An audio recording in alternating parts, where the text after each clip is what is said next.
માંગરોળના ઈસનપુર ગામે ખ્રિસ્તી ધર્મ પરિવર્તન માટે યોજાનાર યુવા સંગતિ કાર્યક્રમ અટકાવવા દેવ બિરસા સેનાએ માંગ કરી છે।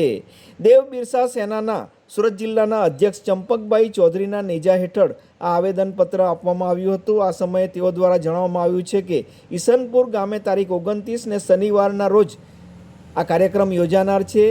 કાર્યક્રમ બિનઅધિકૃત રીતે યોજાનાર છે તેવી તેઓ દ્વારા આરોપ લગાવવામાં આવ્યો છે। ઉપરોક્ત કાર્યક્રમમાં પાસ્ટર રાકેશભાઈ વક્તા તરીકે હાજર રહેનાર છે, જ્યારે અન્ય પાસ્ટરો સ્નેહલભાઈ ચૌધરી, કૃપલભાઈ ચૌધરી વગેરે દ્વારા આયોજન કરવામાં આવ્યું છે।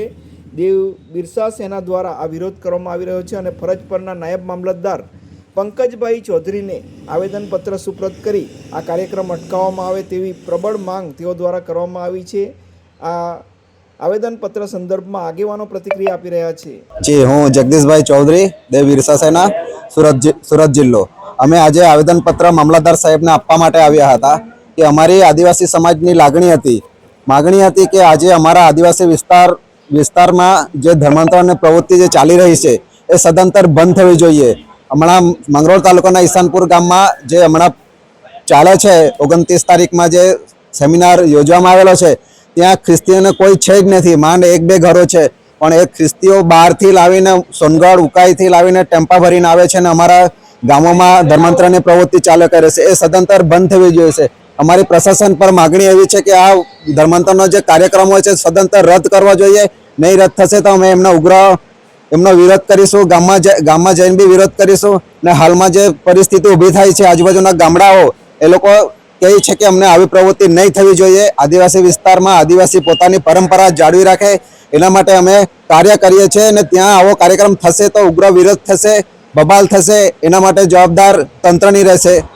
જય આદિવાસી, રામ રામ। ચંપકભાઈ ચૌધરી, સુરત જિલ્લા દેવ બિરસા સેના અધ્યક્ષની જવાબદારીએ આજે અમે મામલતદાર સાહેબને એક આવેદનપત્ર આપવા માટે આવેલા હતા।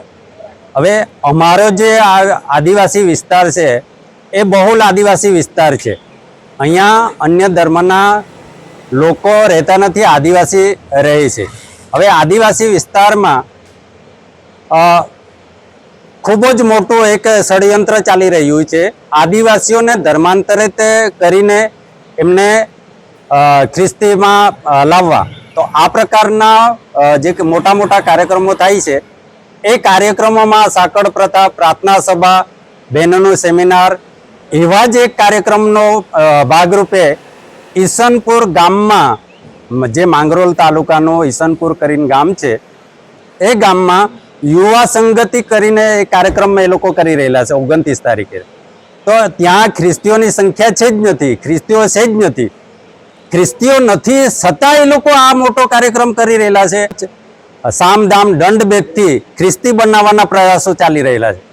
ખરેખર આ કાર્યક્રમ કરવા માટે ક્યાંથી ફંડ આવે છે, કોણ એનો આયોજક છે, પાછળથી કોણ સપોર્ટ કરી રહેલું છે આવા મોટા મોટા કાર્યક્રમો કરવા માટે, આ બધી જ બાબતની તપાસ થવી જોઈએ।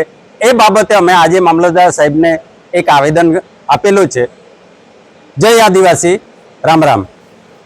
ભાઈ વસાવા, દેવ બિરસા સેના કાર્યકર્તા, સુરત જિલ્લાના માંગરોળ તાલુકાના ઈશાનપુર ગામમાં આ લોકો હોમ ચર્ચ છે। હોમ ચર્ચમાં જે પાદરી પાસ્તરો દ્વારા બહુ મોટો કાર્યક્રમ યોજવા જઈ રહ્યો છે, પ્રોગ્રામ છે, કાર્યક્રમ છે, જે બહારથી ટેમ્પા ભરાઈને આવે છે આ લોકો। તો આ અમારા જે ભારત દેશમાં જે કાયદેસર કોઈ ખ્રિસ્તી નથી, મિશનરી નથી, તો આ લોકોને જે વિદેશી ફંડિંગ કોણ મદદ કરે છે, ક્યાંથી આવે છે, એ બી તપાસનો વિષય છે। ને જે કાયદેસર સરકારી ચોપડે જે આ લોકો નોંધાય જ નથી, તો આ લોકો પરવાનગી ક્યાંથી લાવે છે, પરવાનગી કોણ આપે છે, એ પણ તપાસનો વિષય છે। તો આવા મોટા મોટા કાર્યક્રમ કરવા જો ફંડિંગ જો જે એમાં અંદર જે આગેવાનો હોય, જે કાર્યકર્તા છે, તો જે પાસ્ટર પાદરીઓ છે એ લોકોને તપાસ કરવી જોઈએ ને કાયદેસરની કાર્યવાહી કરવી જોઈએ કે પોતે ખ્રિસ્તી છે કે ખ્રિસ્તી ધર્મ પાળે છે, એ વિષયનો પણ તપાસ છે। તો અમે આટલું જ કહેવા માંગીએ છીએ કે અમારા આદિવાસી જે સમાજ છે એની જે પરંપરા, જે સંસ્કૃતિ છે એ નષ્ટ થઈ રહી છે। તો આ રીતે અમારા આદિવાસી સમાપ્ત થઈ જશે। તો સરકારને અમે એટલું જ કહેવા માંગીએ છીએ કે આ જે કાર્યક્રમો થઈ રહ્યા છે એના પર તપાસ થવી જોઈએ અને આવા કાર્યક્રમોને રદ કરવો જોઈએ, એવી અમારી દેવ બિરસા સેનાની માંગ છે। જય આદિવાસી, રામ રામ।